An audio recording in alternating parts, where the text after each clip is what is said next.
오늘 우리에게 주는 말씀은 우리 가상 7원의 첫 번째 말씀입니다. 저들을 용서하여 주소서라는 말씀으로 하나님의 말씀을 전하겠습니다. Seven words, so the seven last words on the cross of Jesus Christ.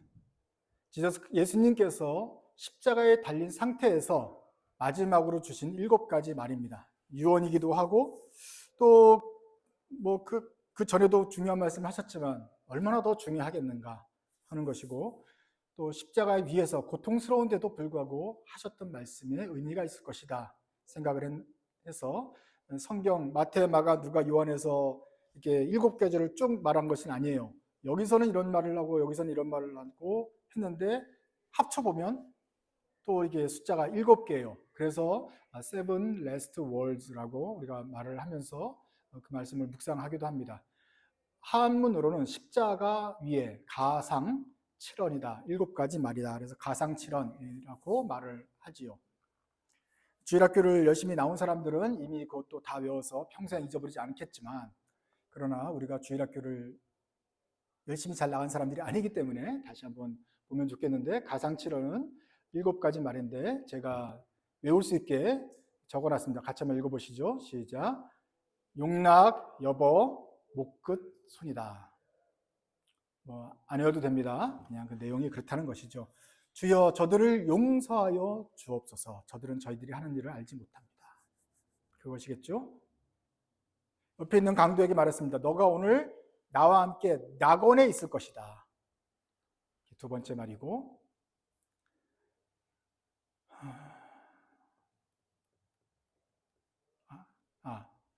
여자여 여자여 보소서 아들입니다 라고 마리아를 요한에게 부탁한 장면입니다. 번은 뭘까요? 뭐였죠? 엘리 엘리 라마 사박다니 라고 말을 했어요. 근데 번역하면 하나님 아버님 어찌하여 나를 버리시나이까. 목은 목마르다 하셨어요. 그것은 다 이루었다. 마지막으로 손은 아버지여 내 영혼을 아버지의 손에 맡기나이다 하면서 돌아가셨어요. 그래서 7가지를 마침 이제부터 고난주간까지 7주간이기 때문에 한 주씩 살펴보려고 합니다. 아버지여 저들을 용서해 주옵소서. 자기들이 하는 것을 알지 못합니다. 죽으시면서까지 자기를 찌르는 군병들, 비웃는 관원들을 보면서 용서해 주십시오라고 말을 했습니다. 이것이 그 예수님이 지금까지 하셨던 삶과 일맥해요. 또한 우리를 위한 중보 기도와 같아요. 저들을 용서해 주십시오. 자기가 죄 없는데도 죄 지은 사람들을 위해서 용서를 구하는 예수님의 모습이 마지막까지 남겨 있는 것입니다. 누가복음 23장을 저랑 같이 한번 읽어보겠습니다. 한 절씩 있습니다. 해골이라 하는 곳에 이르러 거기에서 예수를 십자가에 못 박고 두 행악자도 그렇게 하니 하나는 우편에 하나는 좌편에 있더라.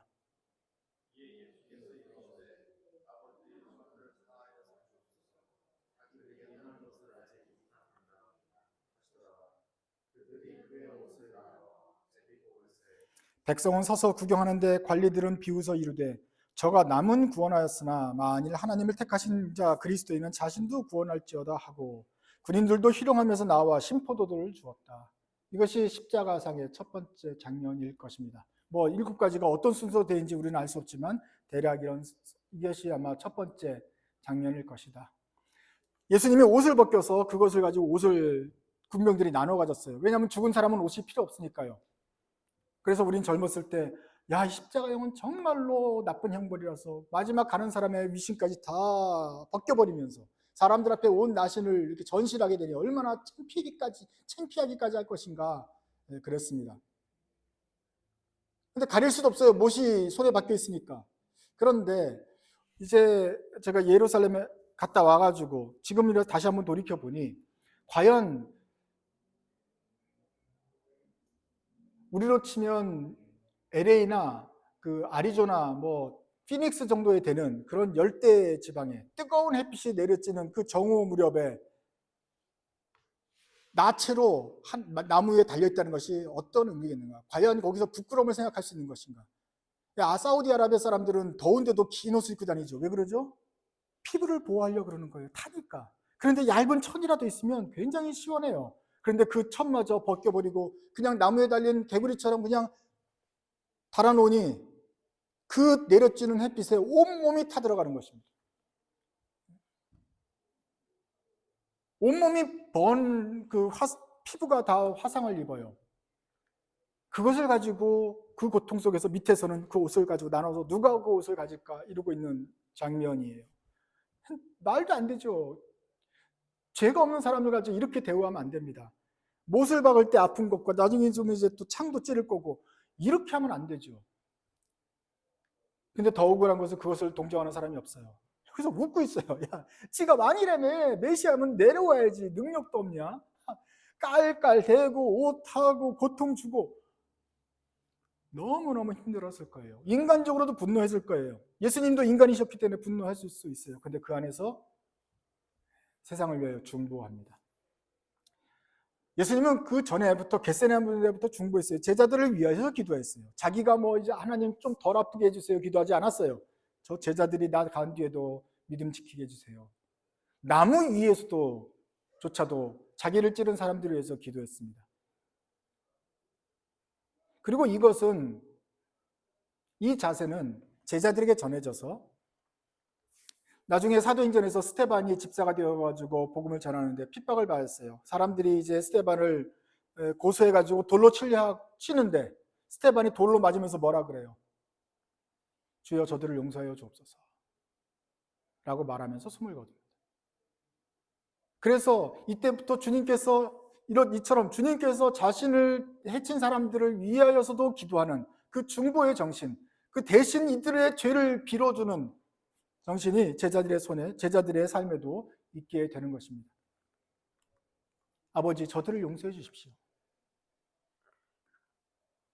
거기까지만 해도 좋은데 또 더 변론해서 저들은 모르고 하는 겁니다. 모르고 하는 겁니다. 그렇죠. 모르죠. 그 당시 예수님 십자가 달릴 때 아는 사람 몇 명 없었잖아요. 10명도 안 됐잖아요. 손가락에 꼽았잖아요. 다 도망갔잖아요. 그러니 모르고 하는 겁니다. 나중에 찌른 사람 군병은 회개하고 예수님 정말 그는 참 하나님이었다고 믿었을지언정 지금 저들은 알지 못합니다. 그러니까 저들의 죄를 용서해 주십시오. 저들에게도 내가 죽고 난 다음에 전해지는 복음을 통해서 구원이 임하면 좋겠습니다 하면서 죄를 용서해 주시기를 간구했습니다. 도대체 죄인은 누구인지 한번 생각해 봅시다. 도대체 누가 죄인입니까? 여러분 죄인 한번 손 들어 보십시오.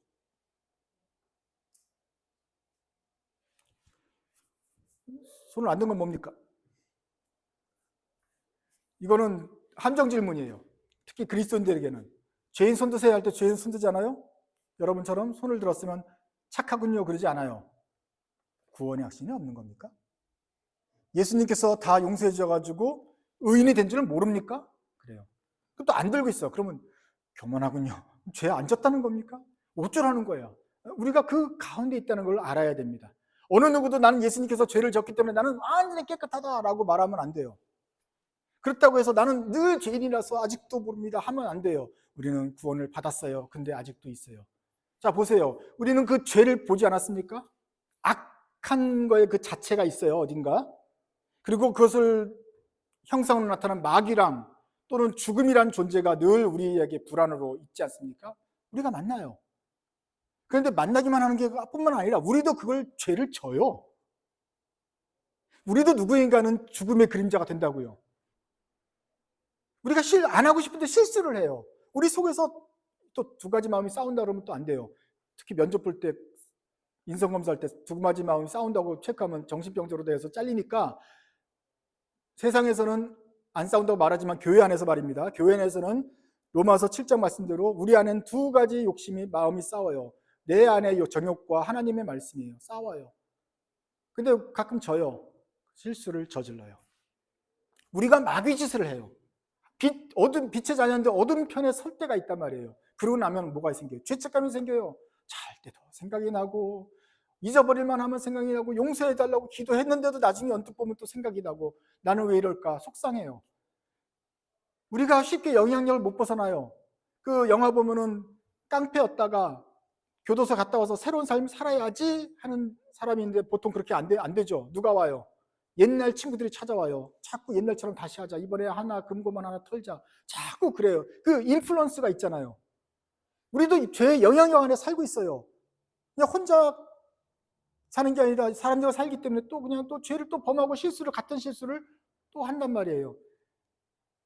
혼자 살아도 수도원에 가도 소용이 없어요. 죄가 늘 우리를 유혹합니다.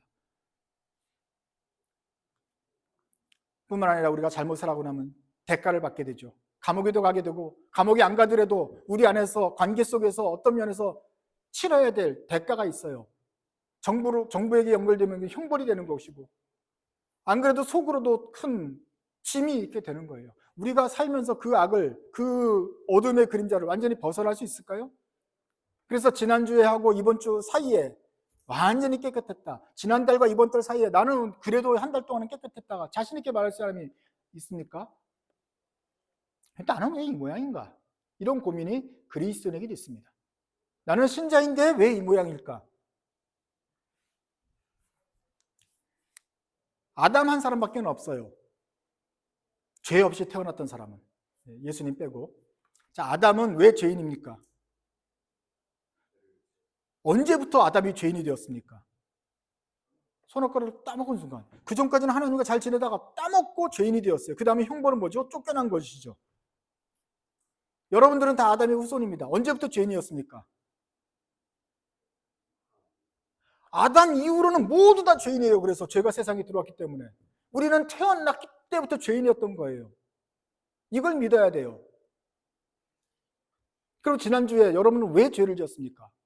사람은 죄를 지은 다음부터 죄인이 되는 게 아니에요. 우리 그 후세 인간들은 죄인으로 태어났어요. 그냥 우리 신분이 죄인인 거예요. 그러니까 죄인 신분답게 행동해서 죄를 짓는 거예요. 그런데 우리는 이 실수를 하려는 경향성에서 벗어날 수가 없어요. 아직 몸을 입고 있기 때문에 그래요. 주님께서 용서를 해주셨지만, 용서해 주셨지만 아직 우리는 마귀로부터는 벗어났어도 아직 세상으로부터는 벗어나지 않고 약간의 그 중간이기 때문에 완전히 죄의 영향력으로부터 벗어날 수가 없다. 그러니 우리도 실수하게 된다. 그래서 주님께서는 이스라엘 백성들에게도, 택하신 이스라엘 백성들에게도 제사법을 가르쳐 주시면서 죄를 용서해 주는 법을 알려주셨죠. 야, 죄를 용서하는 방법이 있다. 그건 제사다. 성전, 성막 지어라. 그리고 희생 제물을 가져와라. 그 희생양은 깨끗해야 돼. 죄가 없어야 돼. 그거를 죽여라. 그 피가 흐르면 그 의식을 통해서 너의 죄도 용서해 준다. 그리고 나와 원수된 관계에서 화목되게 된다.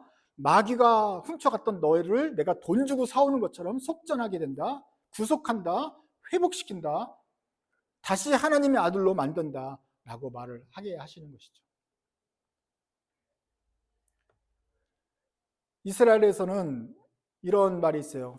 죄 있는 사람들을 나무에 달았어요. 그래서 나무에 달린 사람, 목으로 달렸든지 십자가 달렸든지 어떤 나무에서 대롱대롱 매달린 사람은 저거는 죄인이다 라는 게 있어요.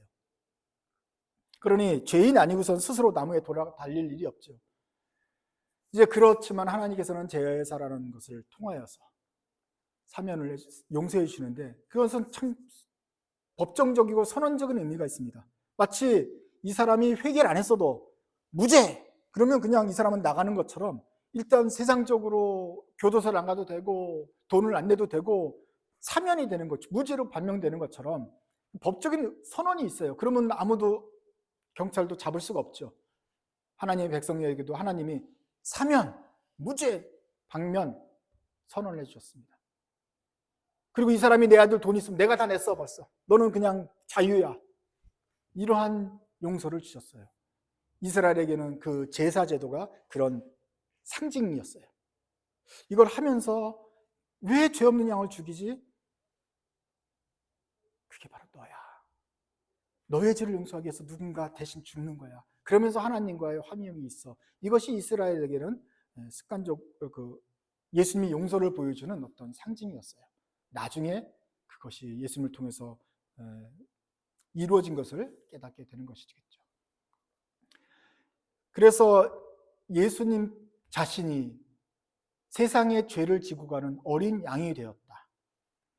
보라, 세상 죄를 지고 가는 하나님의 어린 양이다라고 세례 요한이 말했던 것처럼 예수님은 그의 자신을 들여서 희생양이 되어서 이 세상을 용서하는 도구가 되었습니다.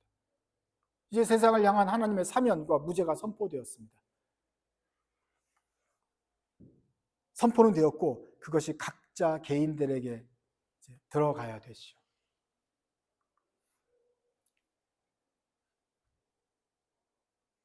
하나님이 모두 무죄, 내가 너희들을 다 사랑한다라고 선포하셨지만 그 중에 그 말을 듣고 아버지께 돌아오는 사람들은 소수입니다. 그건 선택된 사람들만, 정해진 사람들만 돌아올 수 있어요. 끝까지 마귀에게 사로잡힌 사람은 끝까지 거부하는 것을 보게 됩니다. 그래서 우리가 전도해요. 야, 소식 못 들었냐? 예수님께서 우리를 위하여 죽으셨다. 우리의 모든 죄를 사하셨다. 이방인이든 유대인이 상관없이 다 부르신다. 너도 와라. 그것이 전도고, 믿고 온 사람들은 그리스도의 제자가 되고, 배척하고 돌 던진 사람들은 어쩔 수 없지요. 교회 안에 있는 사람도 마찬가지입니다. 교회 안에 와도 아직 구별 못하고 늘 그냥 계속 죄를 짓는 사람은 어쩔 수 없어요. 그렇지만 우리가 할 수 있는 대로 도와서 이쪽으로 끌고 가야 돼요. 그것이 바로 우리가 지난주에 봤던 요한일서 5장 16절의 말씀과 같은 것입니다. 같이 다시 한번 읽으시죠. 시작. 누구든지 형제가 사망에 이르지 아니하는 죄 범하는 것을 보거든 구하라. He shall ask. 하나님께 죄를 구해달라고 구해라. 구하라가 우리말로는 이중적인 의미가 있을 수 있는데 영어로는 한 가지 의미예요. 하나님께 용서해달라고 구해라. 그러면 이 사람도 하나님께서 구해줄 수 있겠다. 이 사람도 내가 실수했구나 깨닫고 돌아올 수 있겠구나. 근데 워낙에 그냥 넘어간 사람은 사망에 이른 죄는 그거는 너의 소관이 아니니까 기도하라고 하지 않겠다. 그거는 책임을 면제해 줄 테니까 너희들은 할 수 있는 범위 내에서 좀 약하게 좀 들을 만한 귀 있는 그 죄인들은 네가 좀 그 사람들을 위해서 늘 기도하면서 구해서 형제를 도와줘라 라고 말을 했습니다.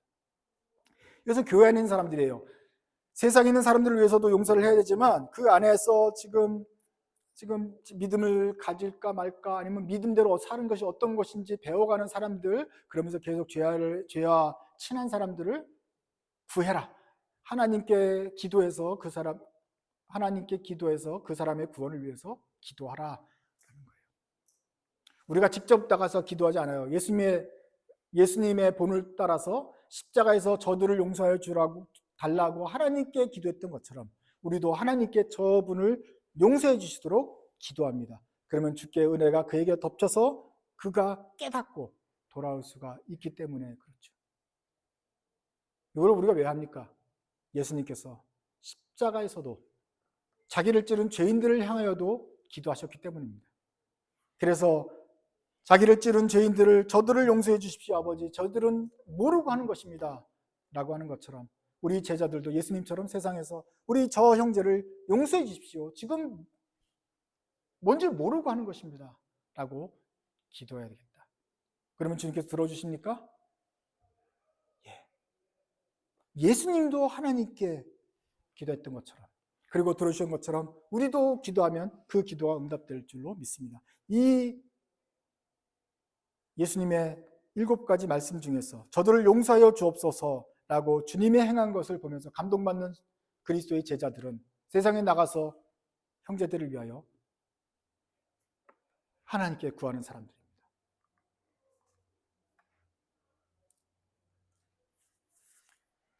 또한 우리의 중보는 우리 자신을 위해서도 중보합니다. 많은 그리스도인들이 세상을 위해서 전도하고 세상에 해외에 나가서 선교를 하고 저 형제를 위해서 기도하는 것, 하나님 그거는 잘하는데 어느새 자기는 다 용서받았다고 생각하고 자신을 위한 기도는 드리지 않는 경우가 있습니다.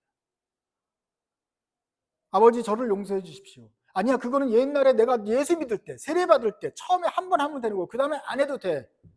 왜냐하면 예수님께서 과거와 현재와 미래의 모든 죄를 다 용서해 주셨고 그 넓은 품으로 날 안아주셨으니까 그것을 확실히 믿는 사람은 더 이상 기도하면 그 믿음이 있는 거야 없는 거예요? 없는 거야. 그러면 믿음이 확실하다면 너는 이제 더 이상 용서를 구하지 않아도 돼. 회개하지 않아도 돼. 회개는 옛날에 하는 거야. 한 번 하면 끝이야 라고 말하는 경우가 있습니다. 과연 그렇습니까? 여러분 회개 한 번 하고 나면 끝나든가요?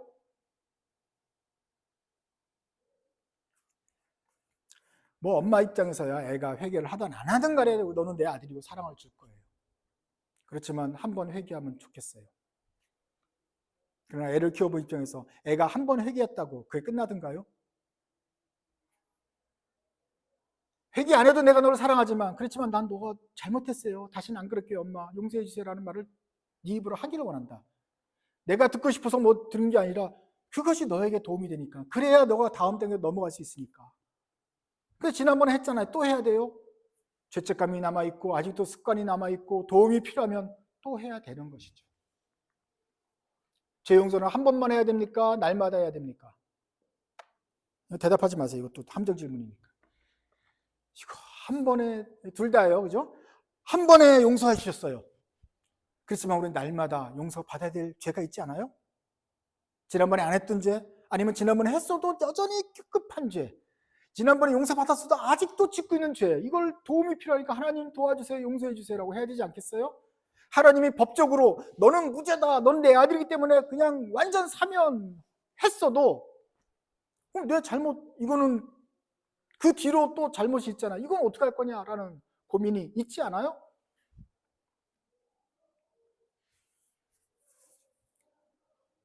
히브리서 말씀에 보면 예수님께서 제사장이 되셔서 예수님 자신이 희생양이 되어가지고 자기를 자기가 죽인 건가요? 그러니까 제사장이 되어서 자기 몸을 들여서 제물을 삼으셨어요. 근데 몇 번에?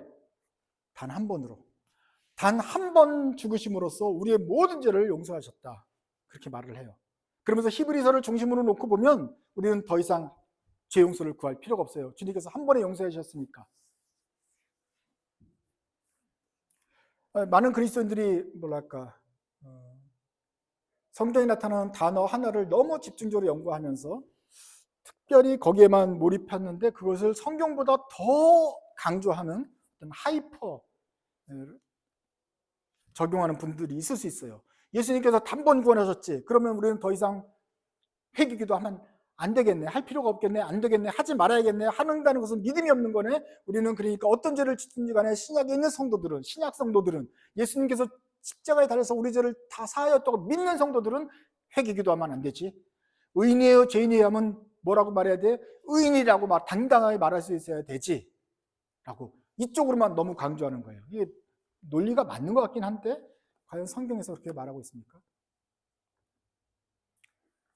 성경에서 그렇게 명확하게 선을 긋고 있습니까?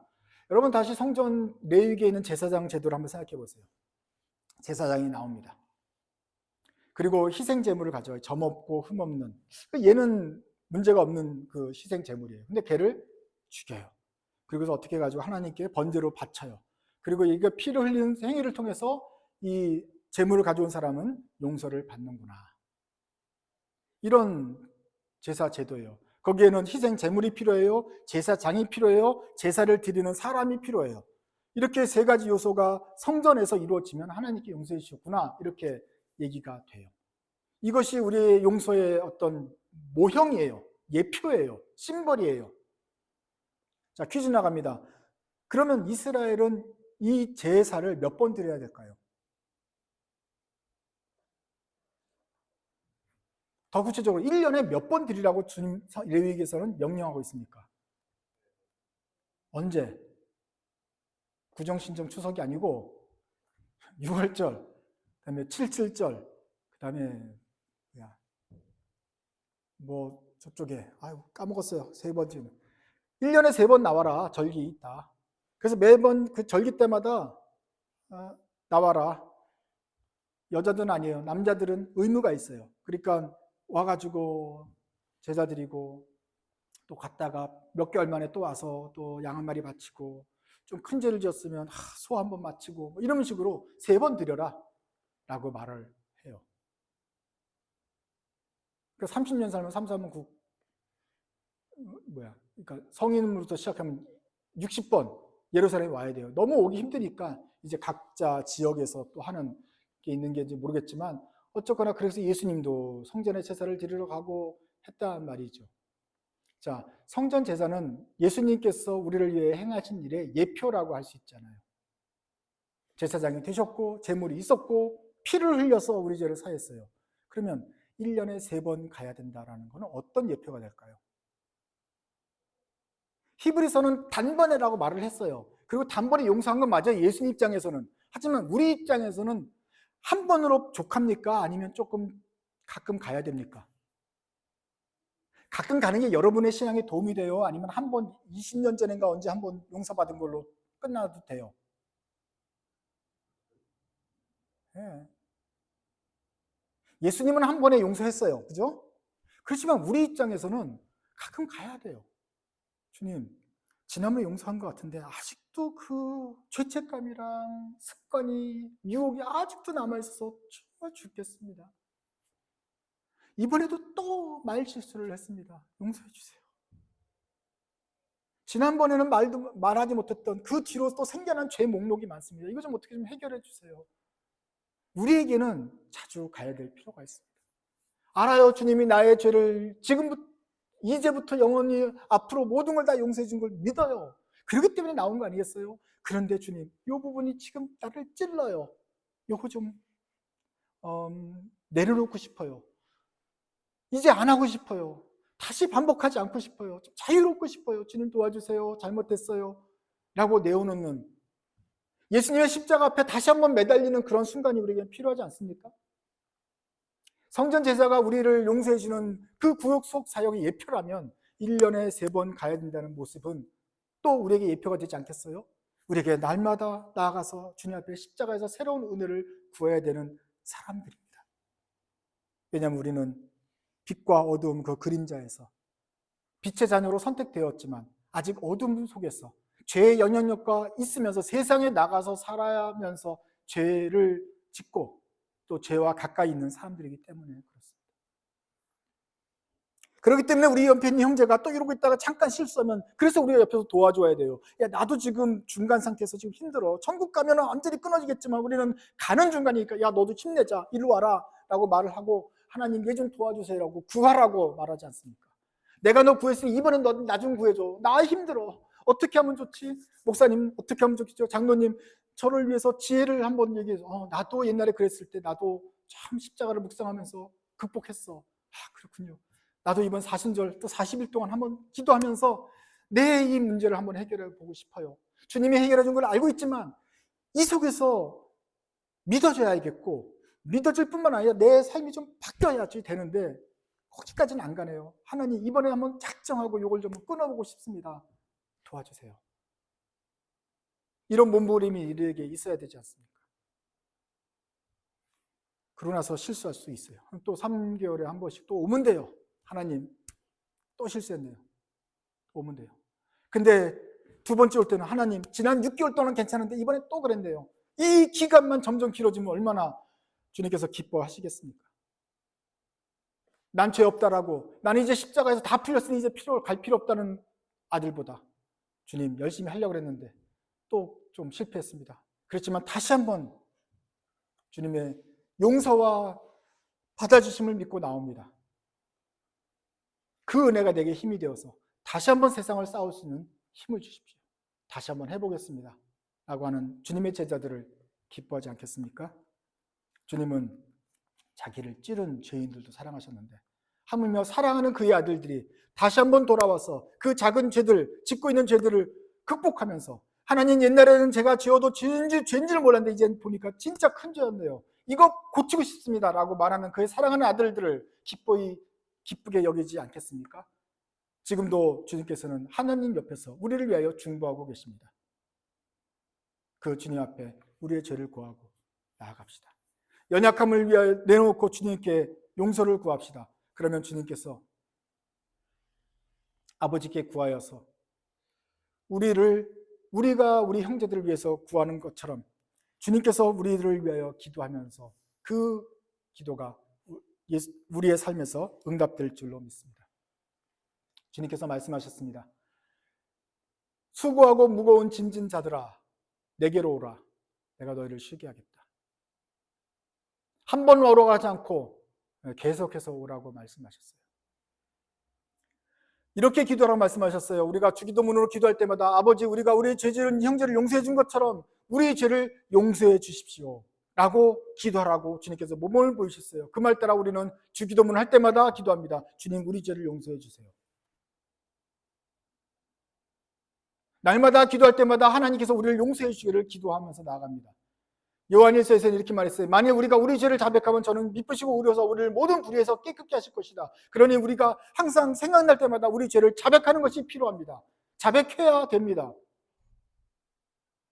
이미 나를 용서해 주셨으니까 자백할 필요가 없다고 말하지 않아요.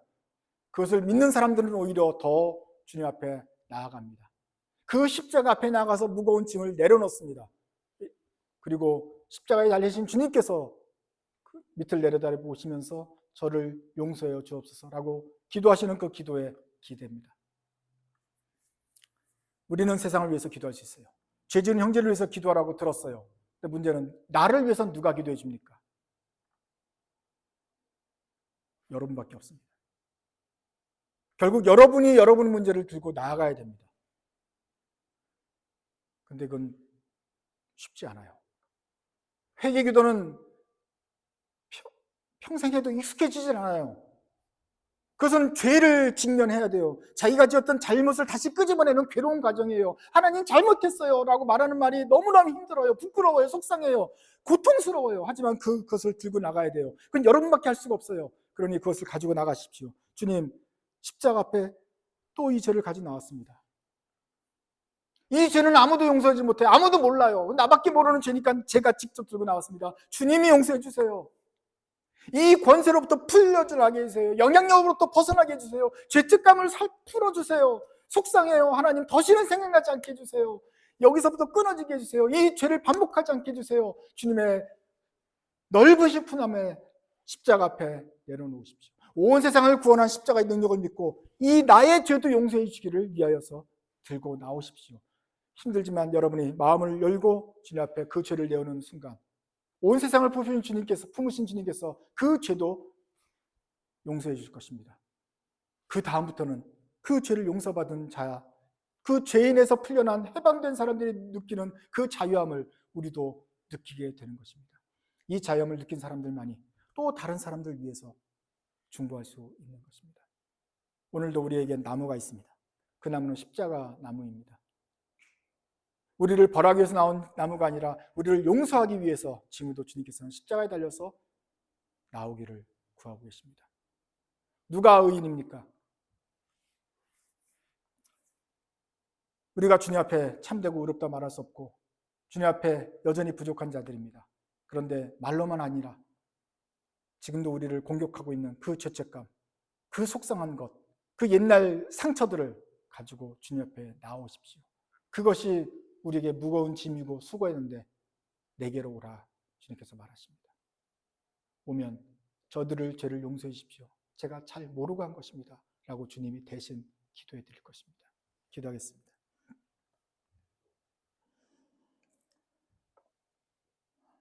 하나님 아버지, 저희 속에 있는 옛 기억과 상처와 속상한 일과 부끄러운 행동들,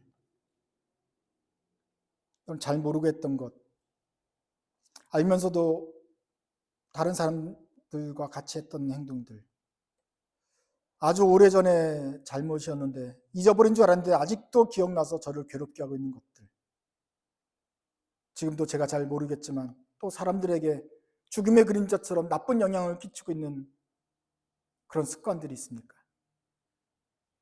이것이 저에겐 짐이 되어서 남들에게 보이지 않는 어두운 그림자를 우리 마음속 깊이 들이고 있는데 지금 생각나는 저희가 잘못이 있다면 그 잘못들을 용서하시는 주님께 올려드립니다. 아무도 모르는 그 죄를 주님께 내어드립니다. 보여드립니다. 주님 이 죄를 해결해 주십시오. 십자가 위에서 내려보시는 주님, 이 불쌍한 죄인을 보아주시고 주께서 2000년 전에 군병들에게 하셨던 말씀대로 주여 저들을 용서하여 주옵소서라고 다시 한번 말씀해 주십시오. 아무도 저를 위해서 기도해 주지 않는데 저는 저것을 하는 일을 알지 못하고 하는 것이었습니다라고 저를 위해 대신 변호해 주십시오. 그래서 저와 함께 이 죄를 극복해 주십시오. 다시는 같은 죄를 들고 주님께 나오지 않으려 하도록 이 죄로부터 어느 정도 떨어질 수 있도록 저에게 힘을 주십시오. 한 발자국 한 발자국 주님 앞에 더 나아갈 수 있도록 다시 한번 은혜를 주시길 원합니다. 이스라엘이 주님 앞에 어린 양을 들고 나갔을 때 그동안 키우고 정들었던 그 좋은 양들을 주님께 바침으로써 그 죄책감을 들면서도 나의 죄가 풀려났다는 그 이스라엘 백성들의 자유함을 저에게 주십시오. 우리 죄 때문에 예수님께서 대신 죄 없이 피 흘리셨다는 것이 저에게 믿어지게 하시고 느껴지게 하시고 그래서 그 때문에 나의 이 죄도 용서받았음을 알고 감사하고 자유롭게 주옵소서. 이제 이 사순절에 저희들의 묵은 때를 벗겨 주옵소서. 그래서 주님께 나아가는데 참으로 죄 용서받은 그리스도인처럼 하나님의 자녀처럼 그렇게 자유롭고 용서받은 삶 살게 하여 주옵소서. 예수님의 이름으로 기도드립니다. 아멘.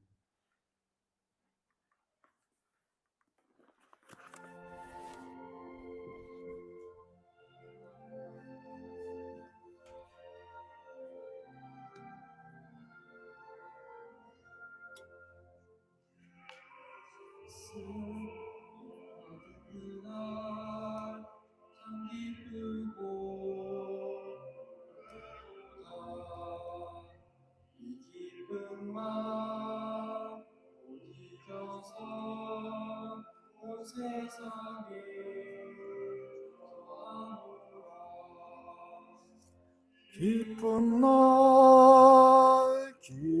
날 주 나의 죄 다 씻은 날 늘 깨어서 기도하고 늘 기쁘게 살아가리. 기쁜 날 주 나의 죄 다 씻은 날 좋은 날 내 천한 몸 새 사람이 되었으니 이 몸과 맘 다 바쳐서 영광의 주를 섬기리. 기쁜 날 주 나의 죄 다 씻은 날 늘 깨어서 기도하고 늘 기쁘게 살아가리. 기쁜 날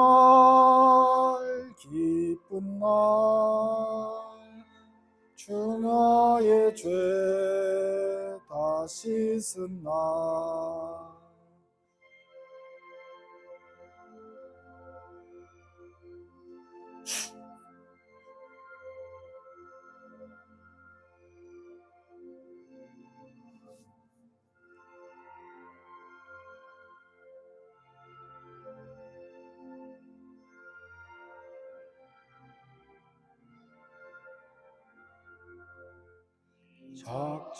작정한 그날부터 평안한 마음 늘 있어서 희복된 말 전함으로 내 할본분 삼았도다.